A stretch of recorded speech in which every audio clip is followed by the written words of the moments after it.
Добар ден, драги ученици! Добре дојдовте во нашата училница. Моето име е Весна Живаљевиќ и јас сум професор по предметот бизнис во Средното училиште на град Скопје Владо Тасевски. Денешната наставна единица за која што ќе говориме е класификација на бизнисите по големина. Целите кои што треба да ги постигнеме на овој час се да ги препознавате критериумите според кои се врши класификација на бизнисите по големина, да ги дефинирате кои се микро, мали, средни и големи бизниси и да ги разликувате карактеристиките на малите и големите бизниси. Очекувам од вас на крајот од оваа наставна единица да ги објасните критериумите за класификација на бизнисите, да препознавате кои се микро, мали, средни и големи бизниси и да го процените значењето на овие бизниси за нашата економија. За почеток, со помош на наставната техника Венов диаграм, ве замолувам да ги нацртате овие две множества кои се однесуваат на два различни бизниси. Едниот бизнис е вашата локална продавница и вториот компанијата Амазон.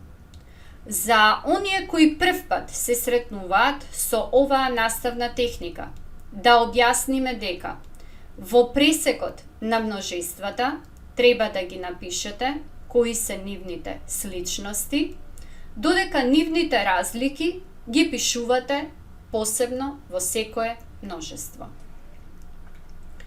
Тука можете да го стопирате видеото за да ја направите оваа активност. Веројатно и самите дојдовте до следниот заклучок.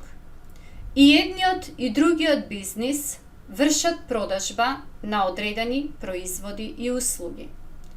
Имаат одреден број на вработени. Остваруваат приход на својата трансакцијска сметка.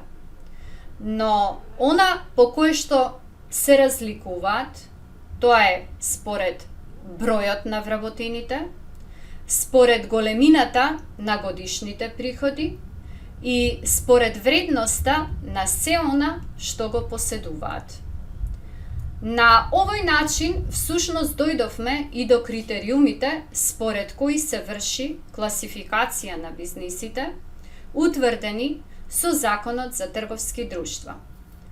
Така можеме да кажеме дека станува збор за следново. Првиот критериум според кои бизнисите се делат на микро, мали, средни и големи е според бројот на вработените. Вториот критериум е според големината на остварениот годишен приход. И третиот критериум е просечната вредност на вкупните средства на нивната годишна сметка. На овој начин можеме да кажеме дека како микропредпријатија во Законот за трговски друштва дефинирани се оние бизниси кои имаат до 10 вработени и бизниси кои остваруваат годишен приход до 50.000 евра во денарска противредност. Како мали предпријатија, според законот се дефинирани оние бизниси кои имаат до 50 вработени, кои остваруваат годишен приход до 2 милиони евра во денарска противредност и кои имаат просечна вредност на вкупните средства во активата до 2 милиони евра во денарска противредност. Ако ги погледнеме статистичките податоци за нашата земја за 2019 година, ќе видиме дека кај нас имаме 75.914 активни деловни субјекти и доколку ги разгледаме Бројот на активни деловни субјекти според бројот на вработени, ќе видиме дека најголем дел од нив функционираат како микробизниси кои имаат до 10 вработени, или тоа се вкупно 61.265 предпријатија. Доколку го утврдиме збирот на микро и малите бизниси кои имаат до 50 вработени, ќе видиме дека нивната бројка изнесува 74.278 предпријатија, или слободно можеме да кажеме дека 97% од вкупниот број на активни деловни субјекти се микро и мали бизниси. Во нашата земја имаме 1404 средни предпријатија и 232 големи предпријатија, тоест големи компании.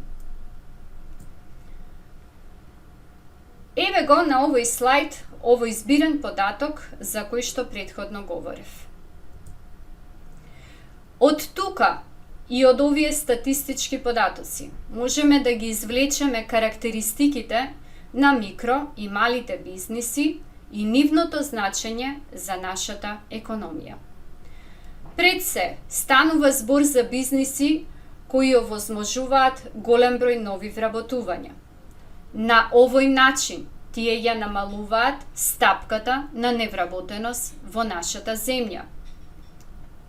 Микро и малите бизниси се јавуваат како извори на голем број нови иновации во земјата, ја зголемуваат конкуренцијата на пазарот, профитот во целост му припаѓа на собственикот, како резултат на тоа што како собственик се јавува едно лице, брзо и едноставно се донесуваат одлуките во предпријатието, и една од главните карактеристики на микро и малите бизниси е тоа што покажуваат високо ниво на флексибилност, тоест прилагодливост кон барањата на купувачите. Доколку одиме понатаму, би кажале дека, според Законот за трговски друштва, како средни предпријатија се дефинирани оние кои имаат до 250 вработени, остваруваат годишен приход до 10 милиони евра во денарска противредност и просечната вредност на вкупните средства, тоест во активата, е до 11 милиони евра во денарска противредност. И сега можете сами да предпоставите кои се големи предпријатија. Значи, сите оние предпријатија кои имаат над 250 вработени, сите оние предпријатија кои имаат годишен приход поголем од 10 милиони евра и оние чија што просечна вредност на активата е поголема од 11 милиони евра во денарска противредност. Сигурно се прашувате кои се овие големи предпријатија во нашата земја. Карактеристики на големите бизниси се: овие големи бизниси се јавуваат како главни носители на економската активност во земјата. Тоа се нашите најголеми увозници и извозници, кои остваруваат голем девизен прилив и одлив на својата трансакцијска сметка.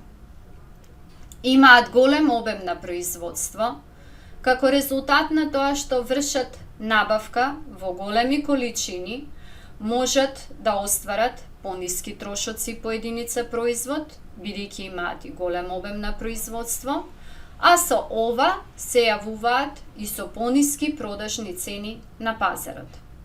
Тие вработуваат голем број на луѓе и имаат собствени истражувачки центри во кои можат да развиваат своји патенти и иновации. Големите бизниси имаат голема кредитоспособност. Сигурно се прашувате што се подразбира под голема кредитоспособност. Тоа значи дека многу полесно можат да дојдат до кредит во споредба со микро и малите бизниси, затоа што располагаат со големи средства и имаат голема вредност на својата актива, која што еден дел можат да ја стават под залог или хипотека. Карактеристика на големите бизниси е тоа што действуваат не само на домашен, туку и на меѓународен пазар. Ова се 5 најголеми компании во нашата земја, рангирани за 2019 година. На првото место е компанијата Johnson Matthey, компанија која што е лоцирана во технолошко-индустријско развојната зона Скопје 1, и минатата година оваа компанија остварила вкупен годишен приход од 1 милиарда и 900 милиони евра. Второ рангирана е компанијата Okta AD Скопје, компанија која што е во собственост на грчката компанија Hellenic Petroleum, и минатата година нејзиниот годишен приход изнесувал 452 милиони евра. На третото место е компанијата Mac Petrol AD Скопје, која што минатата година има остварено годишен приход од 372 милиони евра. Четврта е компанијата Кромберг и Шуберт, лоцирана во Битола, која што за 2019 година има остварено годишен приход од 250 милиони евра. И на петото место е Евана Македонија, акционерско друштво Скопје, која што минатата година остварила годишен приход од 242 милиони евра. Прашањата кои што ги упатувам до вас на крајот од оваа наставна единица се: дали можете сами да ги издвоите критериумите според кои се врши класификација на бизнисите на микро, мали, средни и големи во нашата земја? Кое е значењето на микро и малите бизниси за нашата економија?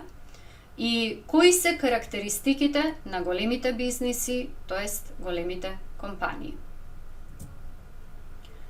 Како домашна задача, она што можете да го сработите е да се обидете преку интернет истражување да откриете кои се следните компании со најголеми приходи во нашата земја. Например, од 6-то па се до 20-то место. Понатаму, можете да размислите и да одговорите дали повеќе во иднина би сакал да бидеш вработен во некоја од овие големи компании, или пак себе си се гледаш како собственик на свој бизнис.